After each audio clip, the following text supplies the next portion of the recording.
the legal statutes on that, the wording of it means that all he really did was just hook up his skin color with the already existing caste system that we set up to keep him out. So again, it's never an instance in which he rises or subdues us. It's always an instance in which we allow him the platform to act as if he is that. So, case in point, if I got beef with you and you got beef with me, we don't fight each other. I get my slaves, you get your slaves, they fight, and then this fight in history now becomes known as the Battle of Gettysburg.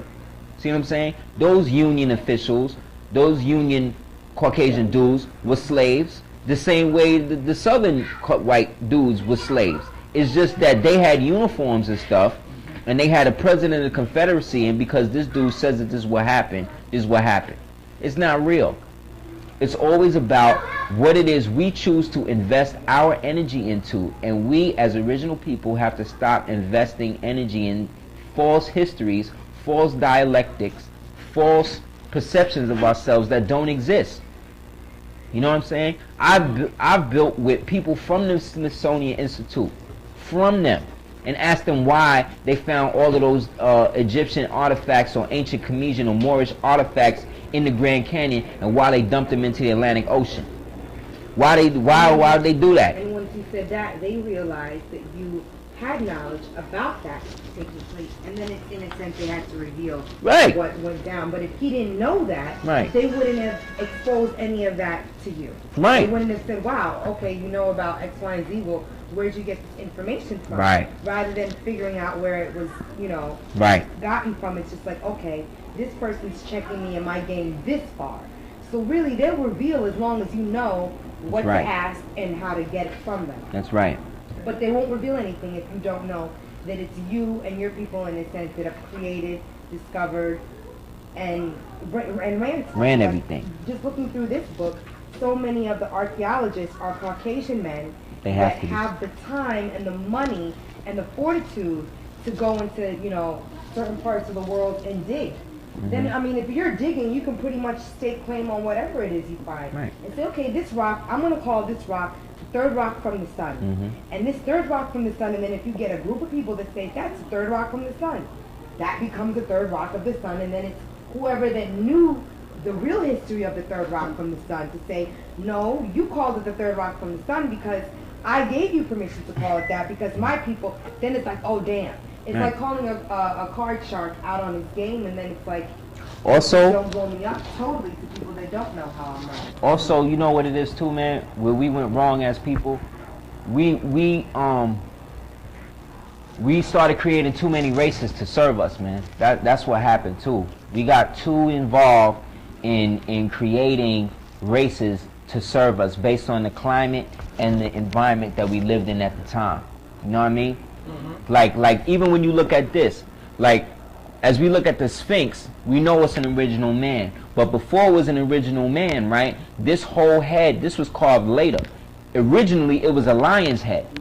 Because at the time that this went through, this at the time that they carved it up or built it up for the time, it was actually facing the constellation of Leo in the star system, and Leo was right there by the Nile and was adjacent to the Milky Way, the same way the Nile positioning was. So everything so above was so below. We basically mapped out everything to look the same way it did in the stars, because ritualistically that means that it would be easier for us to transcend between both. You ever heard of the 21-gun salute? Yes, sir. And where did that come about? Well, historically, they say that came from Napoleon trying to shoot the nose off the Sphinx. That's right. That's what they say. It took 21 shots. That's what they say. Right. But I was doing the knowledge to it, and there's a book written by this dude named Churchward. I forget the name of the book, but if you look at a lot of his books, this dude named Churchward. And basically what it happened too was, another version of that account was that Napoleon actually had nothing to do with that. That's right. That this was actually blown off by a Moor, by a black man. The question was why? The why was because at the time, as the story goes, the Sphinx was buried up to the neck. Right. I remember that. It was buried up to the neck, and people, right, were going to it and worshiping it as if it was God at the time. Now, this is at the time that the Moors were splitting the religion of Islam from the science of I self-law and master and giving it to the people we today now call Arabs or Arabs. Right. Because the Arabs at this time were a nomadic people, another race that was created out of Moors from Abyssinia. You say Coptic, Egyptian, dark black people, and their light-skinned subjects in an empire called Byzantium. When they would mix and copulate with each other, they produced another strain, and this strain became known as the Yemenis or the Yemenites, and then the Yemenites eventually went further up into what they now call Arabia. At the time it was called Havilah, and then they created what we now today call the Arabian race. But Arabs are not a race. They're an admixture or another version of us. This went down. It was buried up to the neck, and the black people were worshiping this thing. So the Moor, I got his name written down somewhere, I can't remember it right now, but the Moor went and basically, this is where the term "cut your nose off to spite your face." Right. This is where this comes from. Right. He tried to destroy it to get the people out of the religion thing that we were given to the slaves. Right. See what I'm saying? So now this is not to say that Napoleon didn't contribute to that. Right. However, in my research, Napoleon is not even a Caucasoid person as we understand him. He basically is a Moor because he was born in a place called Corsica, and Corsica was ruled by the Moors up until the late 1600s. He was born in like 17 something, so he had all that in him. That's why whenever you see Napoleon, he's always got the red on. Because when the war went down between us as a family, it went down between two color extremes. You would say the red and the blue, and it's the same to this day. When you had the Union and the Confederacy, it was the red and the blue, or the red and the gray. The same thing with the Crips and the Bloods, the red and the blue. Just like today in Republican Democrats, you got the red states and the blue states. Because that also represents the two extremes of blood types you have in your body. You have the DNA structure, which is the red, which means you have a higher iron content in your blood, and then you have the blue, which represents the RNA, which is a higher copper content in your blood. This is where you get the term blue blood. So really, what's happening is it's two extremes of the same family bloodline going at it with each other. Now again, when we deal with history, we got to take into account that most people are getting their history from people that were not there to record it.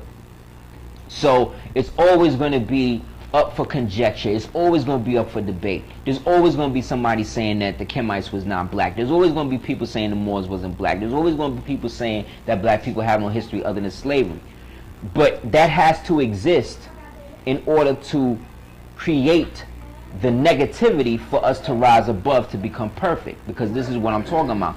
We had to create that doubt. We had to create that imperfection in order for us to coexist with it, to rise above it. That's the difference between us as Moors and us as let's say Muslim people. Muslim people only specifically like being around Muslims. Just like Christians only like being around Christians. But when you are Moor, you know that you created all of that. So I could lay down and talk to, if I'm talking to a Christian, I'm gonna talk to him like this. If I'm talking to a Muslim, I'm going to talk to him like this. Because I know that my forefathers created all of that for y'all to deal with. It's not for me to deal with like that. Because I know the difference between religion and relying on something. Most people don't know the difference between that because they've been taught to a real palpable age when they were emotionally needing to feel something. Because really all religions deal in all emotionally. They deal with your emotional body.